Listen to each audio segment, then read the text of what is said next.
नमस्कार दोस्तों, कैसे हैं आप सभी। उम्मीद है आप लोग ठीक होंगे और आपकी स्टडी भी बहुत अच्छे से चल रही होगी। दोस्तों, जैसा कि हम लोगों ने पिछली क्लास में हार्ट और उससे रिलेटेड पार्ट्स के बारे में पढ़ा था, उम्मीद है वो क्लास आपको अच्छे से समझ में आई होगी। अगर आपकी कोई क्वेरीज रह गई हो तो आप मुझे कमेंट सेक्शन में कमेंट करके पूछ सकते हैं। आज हम हार्ट से आगे के चैप्टर्स को देखेंगे। आज हम सर्कुलेशन पढ़ेंगे, blood circulation.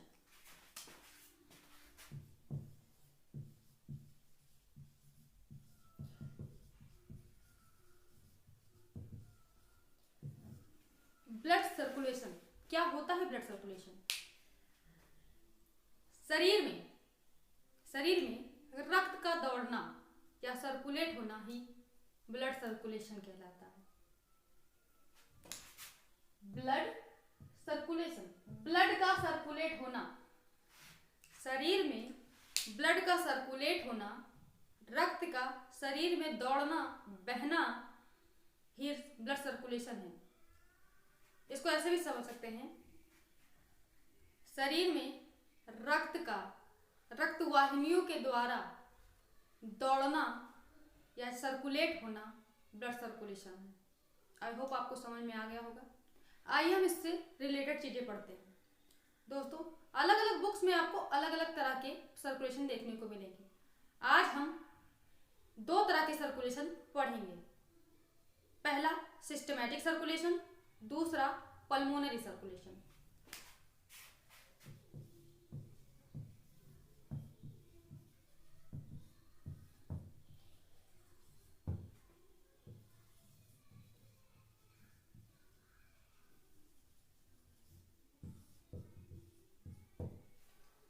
Systematic circulation, pulmonary circulation.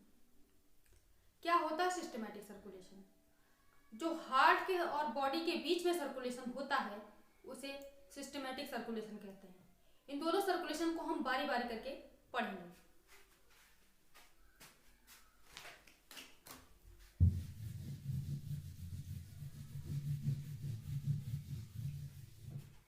सबसे पहले हम सिस्टमैटिक सर्कुलेशन देखेंगे।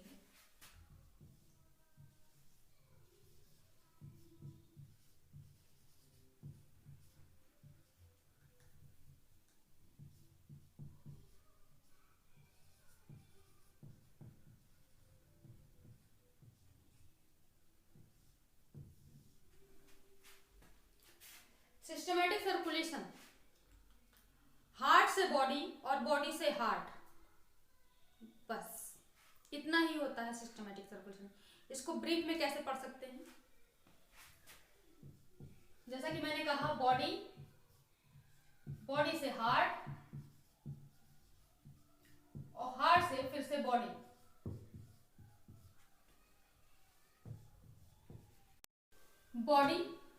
बॉडी से हार्ट, हार्ट से बॉडी। कैसे होता है सिस्टमैटिक सर्कुलेशन? आइए देखते हैं। जैसे मैंने बताया था कि हार्ट में 4 चैम्बर्स होते हैं, right atrium, left atrium, right ventricle, left ventricles. इसमें 5 ब्लड वेसल्स होते हैं, inferior vena cava, superior vena cava, pulmonary artery, pulmonary veins और अरोटा। अब ये सिस्टमैटिक सर्कुलेशन कैसे हार्ट से बॉडी और बॉडी से फिर से हार्ट तक करता है, इसको हम बारी बारी स्टेप वाइज देखेंगे। वीडियो को कहीं भी स्किप मत करिएगा, आपको सिस्टमैटिक सर्कुलेशन एक बार में समझ में आ जाएगा। जैसे मैंने कहा, इसमें समझाते हैं।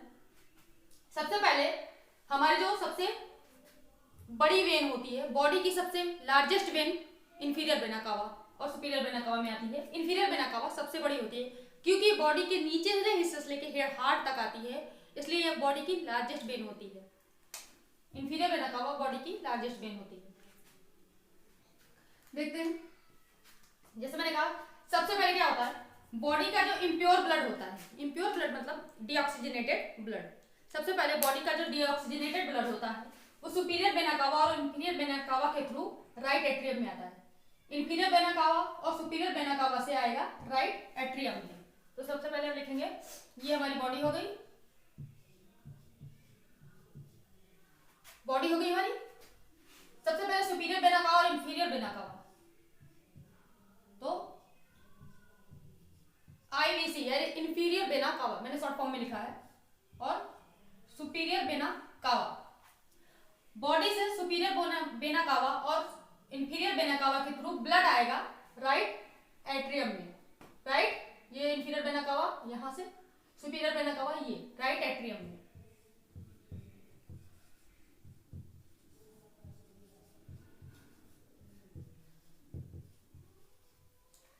राइट एट्रियम में जब ब्लड आता है तो वो इम्प्योर ब्लड या डीऑक्सीजनेटेड ब्लड रहता है। राइट एट्रियम से आने के बाद ये ट्राइस्पिड वॉल्व खुलता है और सारा ब्लड आ जाता है राइट वेंट्रिकल्स में। एक बार और जान लीजिए, जो ये एट्रियम्स होते हैं उसके साइड में वेंट्रिकल्स बड़े होते हैं। एट्रियम्स चेंबर्स थोड़े छोटे होते हैं वेंट्रिकल्स के हिसाब से, वेंट्रिकल्स थोड़े बड़े होते हैं। तो राइट एट्रियम का सारा ब्लड आता है राइट वेंट्रिकल में, ट्राइस्पिड वॉल्व खुलता है राइट एट्रियम से राइट वेंट्रिकल्स। ट्राइस्पिड वॉल्व का हम यहां से छोटा सा लिख देते हैं ट्राइस्पिड वॉल्व। ये डायग्राम आप याद कर लीजिएगा, और नहीं हो तो आप ये फ्लो चार्ट देख लीजिएगा, आपको इससे ज्यादा अच्छे से याद हो जाएगा। राइट एट्रियम में आने के बाद सारा ब्लड राइट एट्रियम से ट्राइस्पिड वॉल्व ओपन होता है, राइट वेंट्रिकल्स में आ जाता है। राइट वेंट्रिकल से ये सारा ब्लड पल्मोनरी आर्टरी के थ्रू, ये पल्मोनरी आर्टरी है, ये पल्मोनरी आर्टरी, ये दोनों चारों लेफ्ट और राइट लंग्स में जाता है। तो पल्मोनरी आर्टरी के थ्रू किससे,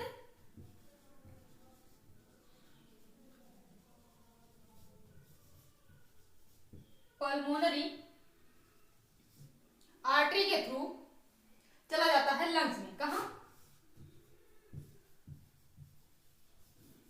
लंग्स में। लंग्स में जाने के बाद लंग्स के थ्रू उसमें ऑक्सीजन मिक्स हो जाती है और जो इम्प्योर ब्लड होता है वो प्योर हो जाता है, या डीऑक्सीजनेटेड ब्लड फिर से ऑक्सीजनेटेड हो जाता है। लंग्स के बाद जब ब्लड यहाँ पे ऑक्सीजनेटेड हो जाता है तो ये 4 वेना, ये वेन्स है पल्मोनरी वेन्स, 2 इधर, ये 2 इधर, ये यहाँ आके इस पे खुल रही हैं, ये 2 पल्मोनरी वेन यहाँ ओपन हो रही है। 4 पल्मोनरी वेन्स के थ्रू लेफ्ट एट्रियम में आता है। लंग्स से प्योरीफाई होने के बाद ब्लड ये 4 वेन्स है, इनके थ्रू लेफ्ट एट्रियम में आता है। तो कहाँ, ये 4 पल्मोनरी वेन्स के थ्रू आता है ब्लड लेफ्ट एट्रियम में। लेफ्ट एट्रियम में जो ब्लड आया वो प्योर है, यानी ऑक्सीजनेटेड ब्लड है, क्योंकि लंग्स ने उसमें ऑक्सीजन मिक्स कर दी, वहां पे ब्लड मतलब शुद्ध हो जाता है, उसमें ऑक्सीजन मिक्स हो जाती है, इसकी वजह से वहां से इम्प्योर ब्लड प्योर ब्लड में कन्वर्ट हो जाता है। ऑक्सीजन मिक्स होने के बाद लेफ्ट एट्रियम में सारा ब्लड आ जाता है। ब्लड जब आ जाता है तो जो ब्लड आता है वो प्योर ब्लड होता है, यानी ऑक्सीजनेटेड ब्लड होता है। लेफ्ट एट्रियम में ब्लड आने के बाद जब ये चैम्बर फुल होता है तो हार्ट का फिर से कॉन्ट्रैक्शन होता है और लेफ्ट एट्रियम का सारा ब्लड लेफ्ट वेंट्रिकल में आ जाता है, मिट्रल वाल्व ओपन हो सकता है। देखिए ये मैंने लेफ्ट एट्रियम लिखा, ये लेफ्ट एट्रियम है, लेफ्ट एट्रियम है। लेफ्ट एट्रियम से मिट्रल वाल्व खुलता है। कौन सा वाल्व, यहाँ पे मिट्रल या बाइस्पिड वाल्व।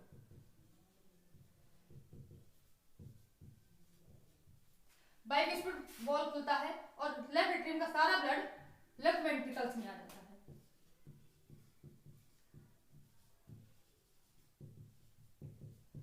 लेफ्ट वेंट्रिकल्स में आ जाता है। लेफ्ट वेंट्रिकल्स में आने के बाद जब ये चैम्बर पूरा फुल होता है और हार्ट का जब फिर से कॉन्ट्रैक्शन होता है तो ये सारा प्योर ब्लड आओर्टा के थ्रू, ये सारा प्योर ब्लड आओर्टा के थ्रू होल बॉडी में सर्कुलेट हो जाता है। जो बॉडी सर्कुलेट हो रहा है वो प्योर ब्लड है लेफ्ट वेंट्रिकल से। ये रहा आओर्टा, ये आओर्टा, ये आओर्टा, ये चैम्बर से आओर्टा आगे जाके कई पार्ट में डिवाइड हो जाता है। तो आओर्टा के बाद ये होल बॉडी में सर्कुलेट हो रहा है। तो लेफ्ट वेंट्रिकल से आओर्टा, आओर्टा में जो ब्लड सर्कुलेट हो रहा है वो प्योर ब्लड है। आओर्टा से ब्लड फिर से होल बॉडी में सर्कुलेट होता है जब होल बॉडी सर्कुलेट होते होते वो लास्ट में जब कैपिलरीज तक पहुंचता है तो वो इम्प्योर हो जाता है और फिर से कैपिलरीज से ही वो फिर से धीरे धीरे inferior vena cava superior vena cava के थ्रू आके फिर से राइट एट्रियम में आ जाता है। तो फिर से राइट एट्रियम यानी कि फिर से आउटर से बॉडी, बॉडी से फिर से inferior vena cava superior vena cava, फिर राइट एट्रियम, फिर right ventricle, pulmonary artery, lungs, ऐसे होता है। इसको एक बार जल्दी हम रिवाइज कर लेते हैं ताकि हमें याद हो जाए। पहले हमारी बॉडी का जो हमारी बॉडी है उसका सारा ब्लड आता है superior vena cava inferior vena cava के थ्रू राइट एट्रियम में। राइट एट्रियम में आने के बाद जब राइट एट्रियम फुल हो जाता है तो ट्राइक्युस्पिड वाल्व खुलता है। राइट एट्रियम में आने के बाद ट्राइक्युस्पिड वाल्व खुलता है और सारा ब्लड राइट वेंट्रिकल में आ जाता है। राइट वेंट्रिकल में ब्लड आने के बाद जो ब्लड आ रहा है वो इम्प्योर है, सारा ब्लड राइट वेंट्रिकल्स में आ जाता है। राइट वेंट्रिकल्स में आने के बाद वही ब्लड पल्मोनरी आर्टरी के थ्रू आता है लंग्स में। लंग्स में वो सारा ब्लड ऑक्सीजनेटेड हो जाता है यानी कि प्योर हो जाता है और लंग्स के बाद फोर पल्मोनरी वेन्स के थ्रू आता है लेफ्ट एट्रियम में। लेफ्ट एट्रियम में आ जाएगा। लेफ्ट एट्रियम में उसके आने के बाद लेफ्ट वेंट्रिकल्स में जाता है और इस एट्रियम से वेंट्रिकल्स में जाने के लिए यहाँ पे बाईं ओर बाइक्युस्पिड वाल्व या मिट्रल वाल्व होता है, वो खुलता है और सारा ब्लड वेंट्रिकल्स में आ जाता है। वेंट्रिकल्स में आने के बाद हार्ट में फिर से कॉन्ट्रैक्शन होता है और सारा ब्लड आओर्टा के थ्रू होल बॉडी में सर्कुलेट हो जाता है और फिर से वही प्रोसेस होती है। बॉडी का सारा ब्लड इंफीरियर वेना कावा और सुपीरियर वेना कावा के थ्रू फिर से आता है। ये रहा सिस्टमैटिक सर्कुलेशन। उम्मीद है कि ये वीडियो आपको समझ में आई होगी। अगर आपको इसमें कुछ भी डाउट है तो आप मुझे कमेंट करके पूछ सकते हैं। अब हम इसके बाद देखेंगे पल्मोनरी सर्कुलेशन। दोस्तों अगर आपको सिस्टमैटिक सर्कुलेशन समझ में आ गया है तो पल्मोनरी सर्कुलेशन आपको बहुत ही इजीली समझ में आ जाएगा, क्योंकि पल्मोनरी सर्कुलेशन पल्मोन्स मतलब होता है लंग्स तक का होता है, यानी हार्ट से लंग्स और लंग्स से फिर से हार्ट।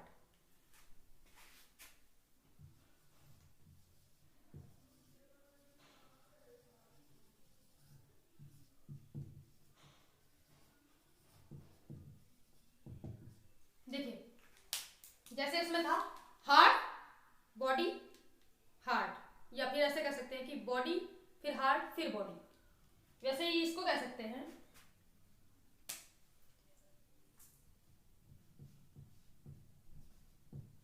हार्ट फिर लंग्स फिर हार्ट। पहले राइट एट्रियम, सारा ब्लड यहां आया। राइट एट्रियम के बाद राइट वेंट्रिकल,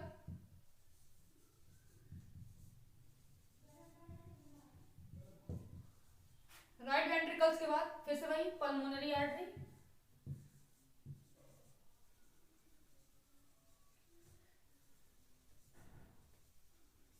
पल्मोनरी आर्टरी में जाने के बाद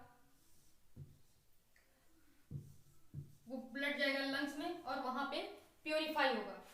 लंग्स से फिर फोर पल्मोनरी वेन्स,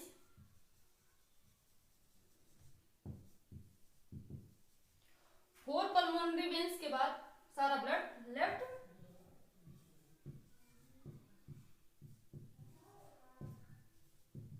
एट्रियम में। यहां पे वो वॉल्व ट्राइक्युस्पिड और इसके बाद बाइक्युस्पिड वॉल्व नहीं, क्योंकि ये लेफ्ट एट्रियम तक ही होता है। ये राइट एट्रियम से लेफ्ट एट्रियम तक का प्रोसेस, बॉडी से का ब्लड जो यहाँ राइट एट्रियम में आया, उसके बाद उसका लंग्स में जाके प्योर होना यानी पल्मोन्स में जाके प्योर होना और उसके बाद राइट एट्रियम तक आना, ये इतनी प्रोसेस पल्मोनरी सर्कुलेशन कहलाती है। होप सो आपको समझ में आएगा। अगर आपको सिस्टमैटिक सर्कुलेशन आ जाएगा समझ में तो इसको समझना बहुत ही आसान होगा। उसी की लगभग हाफ प्रोसेस में ये आता है।